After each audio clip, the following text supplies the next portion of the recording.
படம் ரொம்ப சூப்பரா இருந்தது. And it was a very emotional roller coaster from the starting till the end. நிறைய விஷயம் லைக் இதெல்லாம் வந்து நம்ம டெய்லி பார்ப்போம்ல, ரோட்ல போறோம், எங்க எவ்வளோ தூரம் நம்ம டிராவல் பண்றோம், அசால்ட்டா பார்ப்போம் ரோட்ல அங்கங்க யாராவது படுத்து கிடப்பாங்க. ஆனா அவங்க பின்னாடி இவ்வளோ பெரிய லைஃப் இருக்கு. அவங்களும் வந்து நம்ம பார்த்துட்டு திட்டிட்டு போயிடுவோம், என்னடா இப்படி படுத்து கிடக்குறாங்க. இல்ல நிறைய பேர் பார்ப்போம் சண்டை நடக்கிறது, இல்ல ஏதாவது ஒரு டாஸ்மாக் வேலை எதையாவது ஒரு இது பார்ப்போம். பட் அதுக்கு பின்னாடி இப்படி ஒரு வேர்ல்டு ஒன்று இருக்கு.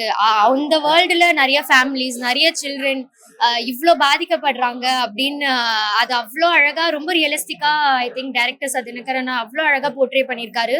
And it's a very hard touching film. Once you see the film and you come out, நம்மளே வந்து சிந்திக்க வைக்கிற ஒரு ஒரு ஒரு ஃபிலிமா இருக்கும். ஒரு இந்த சொசைட்டில நம்ம எப்படி கான்ட்ரிபியூட் பண்ண முடியும், இந்த மாதிரி ஒரு அடுத்த வாட்டி வந்து யாரையாவது பார்க்கும்போது ஐ திங்க் இந்த film will come in to my mind saying okay, அப்போ இவங்களுக்கும் ஒரு லைஃப் இருக்குல்ல, they also need that one more, ஒரு செகண்ட் சான்ஸ், ஒரு தேர்ட் சான்ஸ் கிடைக்காதா